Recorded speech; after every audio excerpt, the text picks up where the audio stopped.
বাদশাকে জিজ্ঞাসা করলেন, ও বাদশা শাহজাহান, আপনি যে মসজিদের ভিড় দেওয়ার জন্য আগালেন, আপনি কি 40 বছর তাহাজ্জুদের নামাজ আপনি কি কাজা করেননি? উনি বলেছিলেন, আল্লাহ জাতের শপথ করে বলি, আমি শাহজাহান আমি 40 বছরের অধিক কোনদিন তাহাজ্জুদের নামাজ আল্লাহ আমার কাজা করাইনি। আমি তোমাদেরকে জানাতে চাইছিলাম না, আমি চাইছিলাম অন্য কেউ করুক, কিন্তু কেউ যখন আগিয়ে আসে না, আমি শাহজাহান আমাকে নিজে হাতে ভিড় দিতে বাধ্য হয়েছি। সম্পদ থাকতে পারে, রাজত্ব থাকতে পারে, তা বলে ইবাদত থাকবে না, এটা তো তা কখনো হতে পারে না। কি বলেছি বোঝেননি? একটু বেড়ে গেলে যে আল্লাহর থেকে ভুলে যাব, তা তো হতে পারে না। ইসলামের উপরে দাঁড়িয়ে থাকতে হবে, আদর্শটাকে টিকিয়ে রাখতে হবে, আল্লাহর হুকুমকে প্রাধান্য দিতে হবে, আল্লাহর হুকুমের গোলামতি করতে হবে। যদি আমরা গোলামতি না করতে পারি, আমাদের কোনো মূল্য নেই। আজ আমাদের গোলামতির জীবন তৈরি করার জন্য আমি আপনাদেরকে বারে বারে অনুরোধ করব, বারে বারে আবেদন করব যে গোলামতির জীবন আমাদেরকে বানিয়ে নিতে হবে। হযরতে রাসূলের সাহাবী হযরতে আবু আইয়ুব আনসারী সাহাবীর একটা ছোট্ট কথা আপনাকে বলি, গোলামতিটা কেমন করতে হয়। হযরতে আবু আইয়ুব আনসারী রাদিয়াল্লাহু তাআলা আনহুকে একদিন আল্লাহ রাসূল বলেছিলেন, শোনো আবু আইয়ুব, শোনো, তো এই যে কিছু মাল এসেছে সকালবেলা আমি বিতরণ করে দেবো, এই মালগুলো না, এই মালগুলো তুমি একটু পাহারা দাও, রাত্রে কোনো চোর টোর এসে যেন চুরি টুরি না করে নিয়ে যায়, কোনো চোর যেন না এসে চুরি করে নিয়ে যায়। হযরতে আবু আইয়ুব আনসারী বললেন, জি হুজুর, আমি সারা রাত ধরে পাহারা দেব। আল্লাহ নবী সাহাবী হযরতে আবু আইয়ুব আনসারী রাত হয়ে গেছে, সারা রাত পাহারা দেওয়ার কথা বলেছিলেন। হযরতে আবু আইয়ুব আনসারী পাহারা দেওয়ার জন্য বসে রয়েছেন। এমন একটা মুহূর্তে দেখতে পেলেন একটা চোর এসে আবু আইয়ুব আনসারীর সামনে থেকে একটা চোর গিয়ে ওই বাইতুল মালের মালগুলো নিয়ে বেশ একটা কোচড়ে অনেকটা মাল জমা করে নিয়ে পালিয়ে যাওয়ার চেষ্টা করে। আবু আইয়ুব আনসারী চিৎকার আওয়াজে বলতে লেগেছেন, এই চোর দাঁড়া, আমার নবী বলেছেন চোর আসবে, তুই সত্যিকারই এসেছিস চোর, কেন তুই মাল নিয়ে যাস, বল, মাল রাখ। চোর তো ধরা পড়ে গেছে। চোর বলছে, হুজুর, আবু আইয়ুব আনসারীকে বলছেন, ও হুজুর শোনেন, আখির জামানার নবী নূর নবী হাবিবুল্লাহ উনি তো বলেছেন সকালবেলা এই মালগুলো গরিবদের মাঝে বিতরণ করবেন। আমি আবু আইয়ুবের কাছে ধরা পড়েছি, আমি চোর নয়, আমি গরিব। নবী পাক সকালবেলা যখন বিতরণ করবেন তার আগে একটু আমি নিয়ে যাচ্ছি, আমি সকালবেলা আর নিতে আসবো না, এই নোয়াটা আমার নেওয়া হয়ে যাবে। ভাই আমি খুব গরিব, বিশ্বাস করো ভাই, আমার ছেড়ে।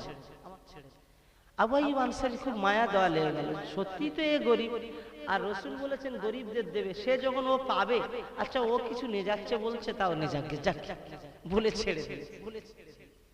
আর আল্লাহ রাসূল কি বলেছেন, চোর আসলে সাবধান থেকো, চোর আসবে চুরি করবে, সতর্ক হয়ে থেকো। কিন্তু ফজরের আজান হয়ে গেছে, ফজরের আজানে নামাজ শেষ হয়ে যাওয়ার পরে মদিনার মসজিদে নববী শরীফে নবী পাক নামাজ শেষ করে আবু আইয়ুবের দিকে তাকালেন, ও আবু আইয়ুব, তুমি যে ওই রাতের বেলা চোরকে ছেড়ে দিলে কেন বাবা?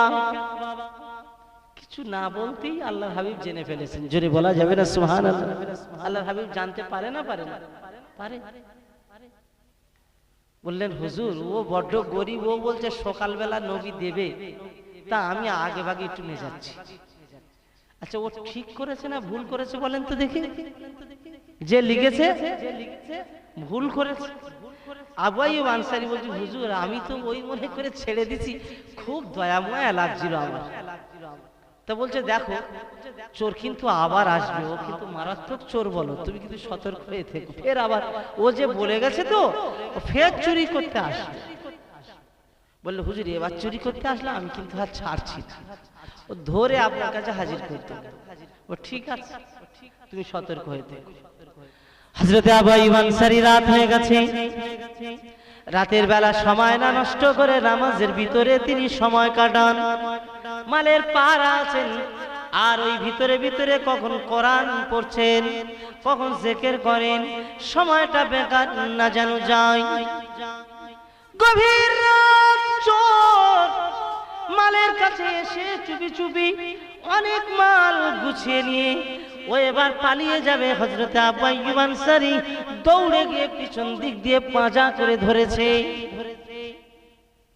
হযরতে আবু আইয়ুব আনসারী যখন চোরকে পাঁজা মেরে ধরল, চোর নেকড়া নেকড়ি করে, এমন নেকড়া নেকড়ি করতে লেগেছে, এই নেকড়া নেকড়িতে চোর হাত ছেড়ে পালিয়ে গেছে। মদিনার মসজিদে নববী শরীফে ফজরের আজান হয়ে গেল। সকালবেলা নামাজের অন্তেই আল্লাহর হাবিব পিছনের দিকে তাকালেন। ও আবু আইয়ুব আনসারী, চোরকে আবার ছেড়ে দিলে কেন বাবা? হযরত আবু আইয়ুব আনসারী বলেন, হুজুর, আমি চোর দেখে দৌড়ে গিয়ে ধরলাম, কিন্তু চোর এত কঠিন ভাবে তেল মেখে আসবে আমি বুঝতে পারিনি। ও এমন তেল মেখে এসেছে, আমি ওকে ধরেছিলাম, কিন্তু ও তেল আমার হাত থেকে স্লিপ খেয়ে চলে গেছে। বলছে, চোর তাহলে তেল মেখে এসেছিল? বলে, জি, আমি ধরতে পারি, ধরেছিলাম, স্লিপ খেয়ে। বলে, দেখো ও চোর কিন্তু বড় বদমাইশ, বলো ফের আসবে। আল্লাহর হাবিব সাল্লাল্লাহু আলাইহি ওয়াসাল্লাম বলছে, ফের আসবে। তুমি একটা আরো চিন্তায় পড়ে গেছে। বলছেন, হুজুর বেয়াদবি নেবেন না, আমি কিন্তু আজকে ছাড়ছি না, আমি সব রকম ব্যবস্থা করে থাকবো। হযরতে আবু আইয়ুব আনসারী সরল মনের মানুষ, মদিনায় যখন হিজরত করে গিয়েছিলেন, মক্কা জমিন থেকে সর্বপ্রথমে যার বাড়িতে গিয়ে আল্লাহর হাবিব গিয়ে অবস্থান করেছিলেন, ওই বাড়িতে যিনি ছিলেন তিনি ছিলেন হযরতে আবু আইয়ুব আনসারী রাদিয়াল্লাহু তাআলা আনহু। হযরতে আবু আইয়ুব আনসারী পাহারা দেন রাতের বেলা। গভীর রাত হয়ে গেছে, হাবিব বলেছেন, বিশ্ব নবী বলেছেন, চোর আসবে। চোর এসে হাজির হয়ে গেল। চোর এবার চুরি করার জন্য বেশ মাল জাল অনেকটা নিয়েছে, আর পিছন দিক দিয়ে দৌড়ে গিয়ে দড়ি ছিল, ওই দড়ি দিয়ে জম্পেশ করে বেঁধে ফেলেছে।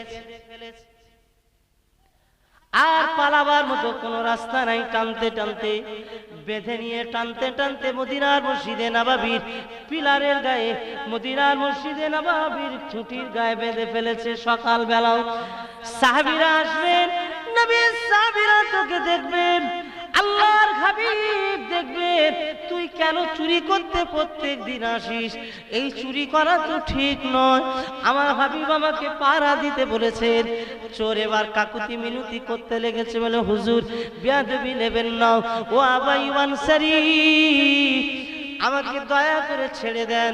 যদি আমাকে ছেড়ে দেন তাহলে আমি আপনার কোরআন শিখিয়ে দেব।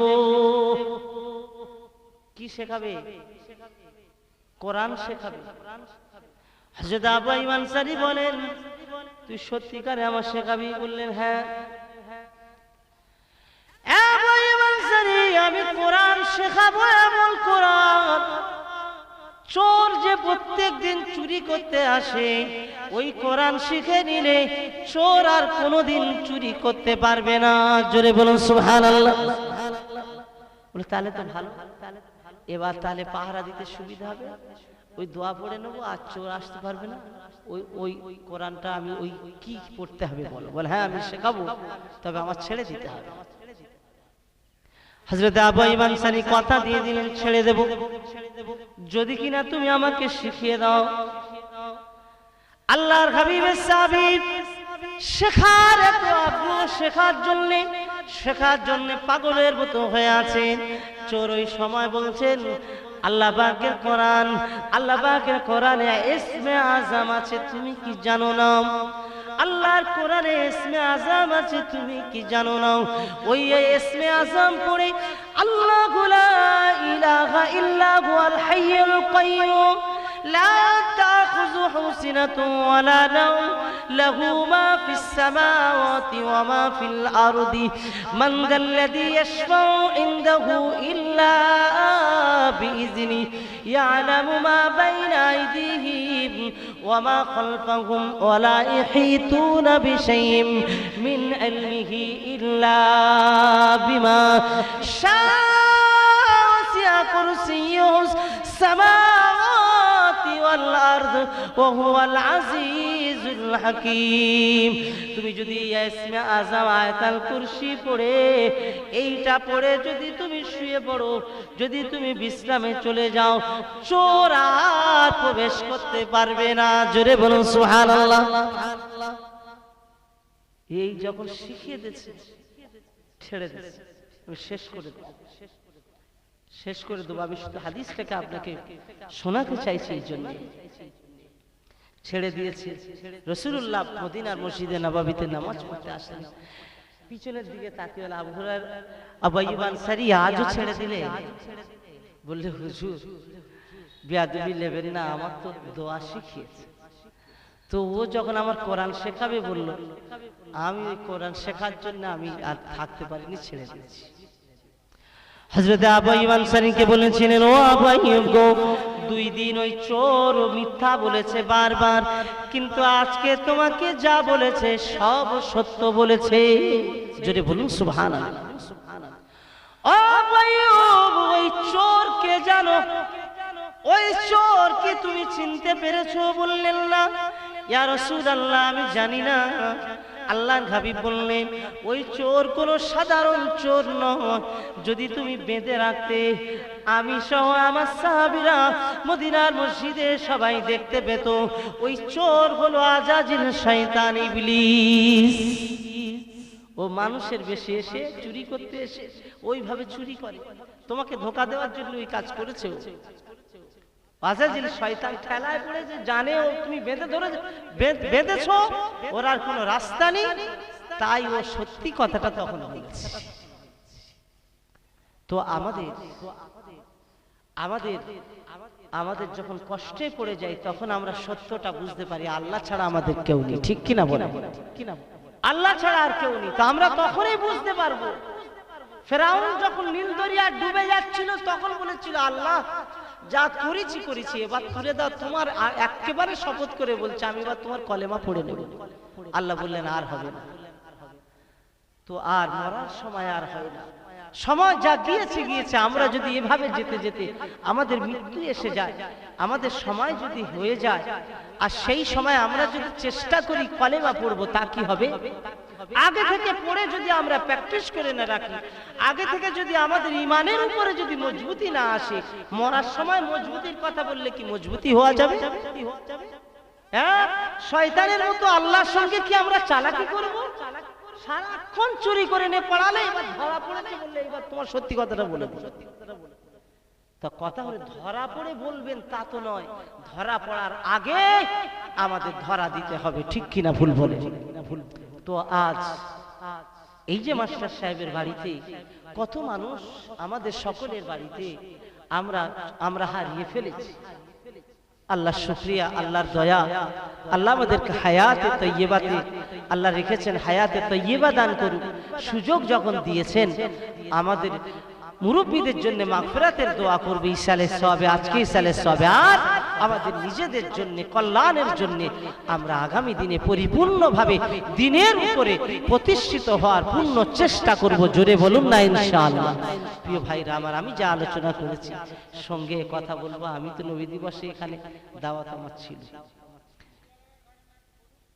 নবী দিবসে আপনারা দাওয়াত করেছিলেন বিশ্ব নবী দিবসে আমার ছোট ভাই এসেছিল নুরুল্লাহ সাহেব আলহামদুলিল্লাহ আমি আসতে পারিনি তার জন্য আমি অনেক অনেক দুঃখ প্রকাশ করছি আপনাদের কাছে আপনারা আমার ছেলের মতো ভালোবাসেন আমি জানি অনেকেই আমার বাড়ি গিয়েছেন এখান থেকে দাওয়াত দিয়ে যাচ্ছি যাবেন দাওয়াত করতে যান আর না যান এমনিতে যাবেন যখন খুশি গিয়ে ওইদিকে গেলেই ফোন করবেন বাড়িতে ভালো খাবার না খাওয়াতে পারি একটু তো চা একটু তো পান একটু তো নাস্তা সেগুলো তো করাবার আল্লাহ তৌফিক দিয়েছে করাতে পারি না ভাই ভাই একটু বসে আনন্দ করে দুটো গল্প হবে, যাবেন।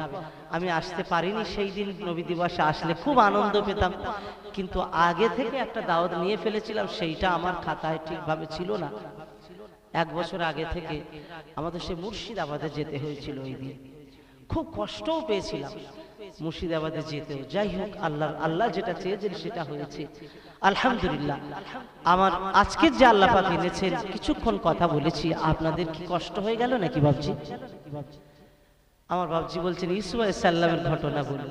আমি ইউসুফ আলাইহিস সালামের ঘটনা বললে তো 1-2 ঘন্টা বলাই যায়, কিন্তু আমি তো ইউসুফ নবীর যতটুকু বলা দরকার ছিল ততটুকুই আপনাদেরকে তুলে ধরেছি। কেন তুলে ধরেছি?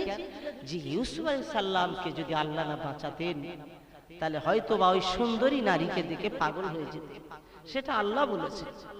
আর আমরা দুনিয়ার এই অবস্থাতে, তাহলে আমরা খারাপের ভিতরে পড়ে যাওয়ার সম্ভাবনা না সম্ভাবনা নেই? সম্ভাবনা। সেজন্য আমাদের কতটাই সতর্ক হতে হবে। আল্লাহ আমাদেরকে দিনের উপরে কায়েম রাখার, কায়েম থাকবার তৌফিক দান করে, বলুন আমিন। একটা কথা আপনাদেরকে আজকে খাস করে বলে রাখছি, জি আমার ড্রাইভার সাহেবের কাছে আজকে, জি আমার সাথে যিনি থাকেন, একজন ফোন করেছে, বাড়িটা বর্ধমানে। জি ফোন করে খুব করে অনুরোধ করছে, জানেন দেখেছি যখন সোজা হয় সাপ, কখন সোজা হয় বলেন? মরলে সোজা হয়, মরলে তারপরে সাপ কিন্তু সোজা হয়, তার আগে সোজা হয় না। কিছু বক্তারা ফুরফুরার বিরুদ্ধে খুব কথাবার্তা বলছিলেন, জানেন, যে সালাম কিয়াম সব এগুলো ভণ্ডমি, এগুলো না জায়েজ, হারাম ইত্যাদি ইত্যাদি সব বলছিলেন। নবী দিবস করা যাবে না বলছিলেন। আমি শুধু একটা স্টেজে বলেছি যে নবী দিবস করা জায়েজ। নবী দিবস যারা করে তারা নবীর ভালোবাসার মানুষ, জোরে বলুন সুবহানাল্লাহ। আমরা নবী দিবস করি না? আমি ওর প্রতিবাদ করেছিলাম যে নবী দিবস যারা বেদাত বলে, তো আমি নবী দিবসের বিপক্ষে বলাতে শুধু এইটুকু প্রতিবাদ করেছিলাম যে হ্যাঁ, খুব সম্মান রেখে প্রতিবাদ করেছিলাম। তাতে করে আমার বিরুদ্ধে এক স্টেজে আল্লাহ আমার বিরুদ্ধে যা বলছে, নাম ধরে বলছে ফুরফুরার বক্তারা সব গুটকাখোর, সব ওই বেনামাজি, সব ওই ভণ্ড, সব ওই সিলসিলার নাম করে বড় জামা পরে খায়, সব এলেম কালাম নেই, মূর্খ ইত্যাদি ইত্যাদি, হারামখোর, যা খুশি তাই বলেছে। কি আমার থেকে অনেক বড় বয়সে। তো আমি খুব কষ্ট পেয়ে, আমার বুক ভেঙে গেছে যে আল্লাহ, আমি 2007-8 সাল থেকে জলসা জুলুস করি, তো কেউ আমার বিরুদ্ধে কখনো এরকম বলেনি, আর আমিও কারোর বিরুদ্ধে কখনো বলিও নি, আলহামদুলিল্লাহ। বলতে আমার ইচ্ছা জাগে না, কেন বিরুদ্ধে বলতে যাব? তা আমার এই ভাই এরকম বলছে কেন? সত্যি আমি বেনামাজি, সত্যি আমি হারামখোর, মতনৈক্য থাকতে পারে, তো এরকম খালি ধারণা করে ফেলে দেবে। আমার বাড়ির সামনে মসজিদ, আমি তো সেই মসজিদের জুমার ইমাম, এবং 5 ওয়াক্ত আমি বাড়ি থাকলেই নিজে নামাজ পড়াই। আমি বলেছি আমি থাকলেই পড়াবো, আর না থাকলে অন্য কেউ পড়াবে। তার মানে কি আমি বেনামাজি বলে মনে হয়? তো কেউ যদি দূর থেকে এরকম যদি তোকমা দেয়, তাহলে সেটা ভালো না খারাপ, তার প্রতি উত্তর দিতে হয়। তো এরকম ভাবে আসলে ব্যাপারটা ঠিক এরকম, আমি বসে, আপনি বসে আছেন, আমি যদি যাওয়ার সময় একটা ঢিল নিয়ে গায়ে ছুঁড়ে দিই, তাহলে আপনি কিছু বলবেন না? বলবেন। তো আমাদের ঢিল ছড়ার মতো দেখলাম ছুঁড়ে দিয়েছে, প্রতি উত্তর দিলাম। সেই প্রতি উত্তরটা একটু কড়া ভাষায় দিয়েছিলাম, জানেন। তো দেখছি ভাই আজকের ফোন করে বলছে না, আমরা তো ফুরফুরাকে ভালোবাসি, আমরা তো ফুরফুরার বিরুদ্ধে না, তবে একটু ভুল বোঝাবুঝি হয়েছে। আমি ড্রাইভার সাহেবকে বলেছি, আমার সঙ্গীকে বলেছি যে তুমি বলে দিও ফোন করে যে ভাইয়ের প্রতি আমার কোনো রাগ নেই, আমরাও তো দেওবন্দীদেরকেও আমরাও ভালোবাসি, দেওবন্দি আর ফুরফুরাদের এক আহলে সুন্নাতুল জামাতের মানুষ। আমরা একটু কি, কেউ সালাম কিয়াম করে, কেউ করে না, আমাদের ভিতরে কোনো রকম কারো দ্বন্দ্ব নেই। কেন আজকাল সালামের বিরুদ্ধে তোমরা বলবে? তোমরা যদি সালামের বিরুদ্ধে বলো, তোমরা যদি টুপির বিরুদ্ধে বলো, তোমরা যদি আমাদের দরুদ শরীফের বিরুদ্ধে বলো, তাহলে তো আমাদের কথা বলতে হবে। কি বলতে হবে না? হবে না? তাহলে তো কথা বলতে হবে। তো আমার ফুরফুরার পীরজাদা আমার ভাইজান মেহরাবউদ্দিন সিদ্দিকী ভাইজান হুজুর, উনিও কথা বলেছেন ওই ব্যাপারে, আর বিভিন্ন বক্তারাও বলছেন। ও বেটা আমাকে আমার সম্পর্কে বলছেন, না আমানুল্লাহ ভাইজান সম্পর্কে আমি জানতাম না, তাই বলে ফেলেছি, আমার ভুল হয়ে গেছে। আমি বলছি মাইকে, যদি আপনার কাছে খবর যায় আপনি শুনে রাখুন, আপনার আব্বাজান বড় আলেম, আপনার আব্বাজানকে আমরাও শ্রদ্ধা করি, আপনাদেরকেও আমরা শ্রদ্ধা করি। এই যুগে এই যে অরাজকতার সময় চলছে, কারোর বিরুদ্ধে বলা বলি বন্ধ করে দেন। ও দল মত কি করেছে, সে দল মত কি করেছে, ওনার ইউটিউব আর ফেসবুকে আমি ঢুকে দেখেছি কারণ না কারো বিরুদ্ধে প্রত্যেক দিন বলেন। আরে তুমি বক্তা হয়েছো কেন, লোকের বিরুদ্ধে কামড়াচ্ছ কেন, কেন কামড়াচ্ছ? খালি শুধু ফিতনা তৈরি করছো। আমি সব ওলামাদের কাছে আবেদন করব, এই সময় ফিতনার সময় নয়, এই সময় আমাদের ঐক্য হওয়ার সময়। ঠিক না ভুল? জোরে বলে। এই সময় আমাদের ঐক্য হওয়ার সময়। জি, তোমরা প্রত্যেক দিন বলবে, আর আমাদের একজন কেউ বললে তোমরা ওই জ্বালা সামলাতে পারছো না। আমরা এখন তো সব যদি বলি তোমরা এই পশ্চিম বাংলায় বাস করতে পারবে না। এইটুকু বলছি। কেন বললাম এ কথা? এই পশ্চিম বাংলার মাটিতে আমার দাদা পীর আমাদেরকে টুপি মাথায় দেওয়া শিখিয়েছেন। জোরে বলা যাবে না সুবহানাল্লাহ? এই মাটিতে ইমানের কলেমা মানুষের এই পাঞ্জাবি পরা, জুব্বা পরা। আজ আসছিলাম আমি গাড়িতে, আপনাদের রাস্তা দিয়ে এই দিক দিয়ে আসছিলাম, আমার হঠাৎ করে চমকে উঠেছি আমি।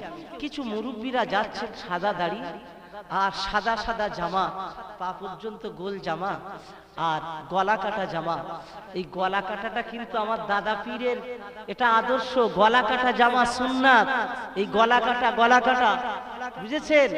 গলা কাটা জামা পরে আসছে, দেখে আমার বুকটা এত ভরে গেল। আল্লাহ, আমার দাদা পীর কি না শিক্ষা দিয়েছেন। আজও মানুষ, এই মুরব্বীরা সাদা দাড়ি সাদা জামা কি সুন্দর দেখাচ্ছে। এই সুন্দর দেখানোর পিছনে যার অবদান তিনি হলেন আমার মুজাদ্দিদে জামান। জোরে বলা যাবে না সুবহানাল্লাহ? আজ হাজার হাজার আলেমেরা স্টেজে বসে বসে ওয়াজ নসিহত করে খাচ্ছেন। আল্লাহ এর ওসিলায় দ্বীনের খেদমতও করাচ্ছেন, সংসারও চলছে। ঠিক বলছি না ভুল বলছি? সেটাও আমার দাদা পীরের ওসিলা। তোমরা সেই দাদা পীরের বাগানে ঘুরবে আর কথা বলবে, নারী বার করে নেওয়ার ক্ষমতা রাখি ইনশাআল্লাহ। নারী বার করে নেওয়ার ক্ষমতা রাখি, কিন্তু বড়দের সম্মান করি বলে বেইজ্জতি করি না। বড়দের ইজ্জত দিই, বড়দের সম্মান করি। আমি ইন্টারন্যাশনাল কেরাত প্রতিযোগিতা দিয়েছিলাম ওই আপনার কি বলে ঢুঁড়িতে। দেশ বিদেশ থেকে সব কারি সাহেবরা এসেছিলেন, বাংলাদেশ থেকে বিভিন্ন জায়গা থেকে 11-12টা কারি সাহেব এসেছিলেন বিদেশ থেকে। সেই সময় দেওবন্দ থেকে দেওবন্দের এক শায়েখকে আমি নিজে দাওয়াত করেছিলাম। দেওবন্দের প্রধান শায়েখ যিনি দেওবন্দের, বলবেন না আলহামদুলিল্লাহ? ফুরফুরা হুজুর, ফুরফুরা শরীফের মহামান্য হুজুর কেবলারা ছিলেন, ভাইজানরা ছিলেন, গলায় গলায় মিলেছেন, কোন রকম দ্বিধা নেই, উদারতা দেখিয়েছেন। আমরা উদার, আমরা কখনো দেওবন্দীদের খারাপ মনে করি না, কিন্তু আমরা তাদেরকে খারাপ মনে করি যারা কিয়ামের বিরোধিতা করে, যারা দরুদের বিরোধিতা করে, যারা গোল জামার বিরোধিতা করে। তাদেরকে আমরা সালাম, আমরা হাত তুলে মোনাজাত করি, তার বিরোধিতা করে। কবর জিয়ারতের বিরোধিতা, কবর জিয়ারতের বিরোধিতা করে, সব রকমের বিরোধিতা করে, তাবিজ নেওয়ার বিরোধিতা করে। আমরা ওদেরকে দেওবন্দি বলি না, আমরা ওদেরকে ওহাবি বলি। মনে রাখবেন, মজবুত রাখতে হবে আকীদা আপনার। আমরা ওদেরকে ওহাবি বলি, ওরা দেওবন্দি নয়। দেওবন্দি এক জিনিস আর ওহাবি আরেক জিনিস।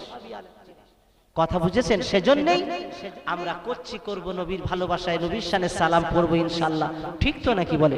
আল্লাহর হাবিবের শানে সালাম পড়িয়া নবী সালাম।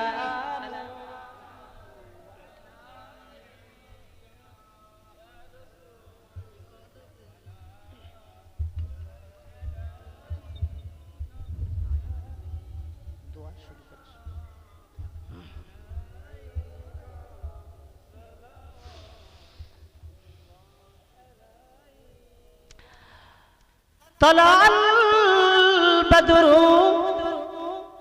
علينا من ثنيات الوداع وجب الشكر علينا مدى لله داعي يا نبي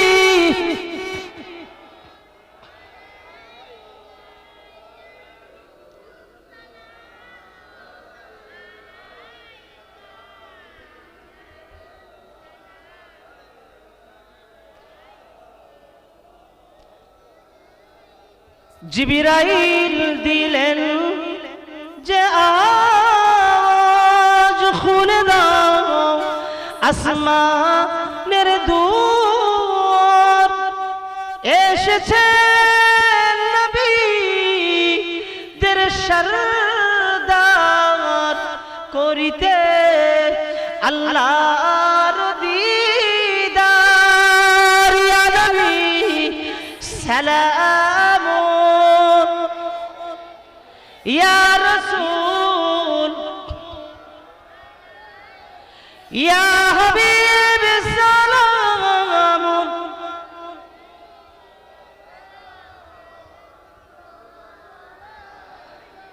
तुम्हारी वसीला दिया काबिले ना दो ओहा হইল মাবুদের দয়া কবুল করিলেন দুআ। ইয়া নবী ইয়া রাসূল, ইয়া হাবিব সালাম।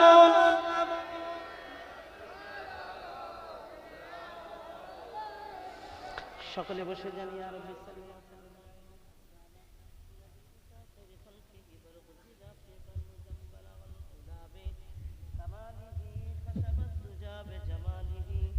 حسنت جميع خصاله صلوا عليه وآله اللهم صل على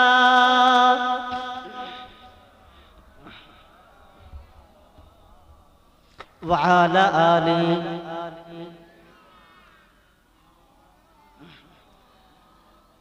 मददगार जिसी का रसूल खुदा हो उसी और हिम्मत का परवा क्या है। मदद को चले आएंगे कमली वाला, डूबते ही डूबते समल जाएगा। अल्लाहुम्मा सल्ले अला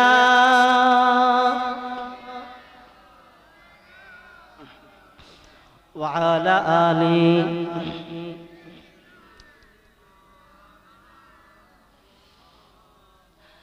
আমাদের প্রভু এক নবীর উম্মত, জীবন বিধান এক ঐশী বাণী কুরআন।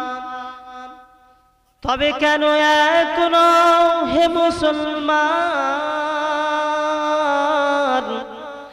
এক করি আহ্বান। আমাদের প্রভু এক নবীর উম্মত, জীবন বিধান এক ঐশী বাণী কুরআন। তবে কেন এক নও হে মুসলমান, এক করি আহ্বান। আল্লাহুম্মা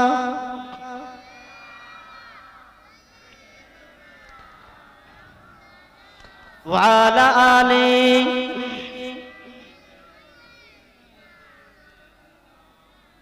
আলহামদুলিল্লাহ মাশাআল্লাহ আলহামদুলিল্লাহ। আমরা দোয়ার দিকে এগিয়ে যাব। আমরা জানি ফিলিস্তিনে মুসলমানদের উপরে অত্যাচার চলছে, কথা আমরা জানি না সকলে বলি, আমরা সকলে জানি ফিলিস্তিন একটা দামি জায়গা, ফিলিস্তিন একটা দামি জায়গা, কিয়ামতের স্থান। আমরা সব গিয়ে ফিলিস্তিনে গিয়ে জমা হয়ে যাব, এই কথা জানেন তো? ওই জায়গা কিয়ামত অনুষ্ঠিত হবে, তখন ওই জায়গা সকলকে আল্লাহ পাক হাজির করাবে।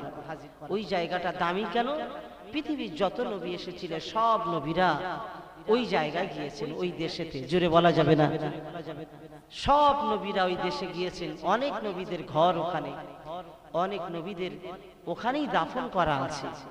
ওই জায়গায় বিশ্ব নবী যখন মেরাজে যান আল্লাহর দিদারের জন্য, সব নবীদের নিয়ে মসজিদুল আকসাতে ওই দেশেতে নামাজ পড়িয়েছিলেন। জোরে বলা যাবে না? ওইটা দামি না কমা দামি? আমরা ফিলিস্তিনের পক্ষে থাকবো না ইসরায়েলের পক্ষে থাকবো? বলেন তো দেখি। আমার যুবকরা কাদের পক্ষে থাকবে? কে যেন বললো ইসরায়েলের? ইসরায়েলের বিপক্ষে না পক্ষে? বিপক্ষে।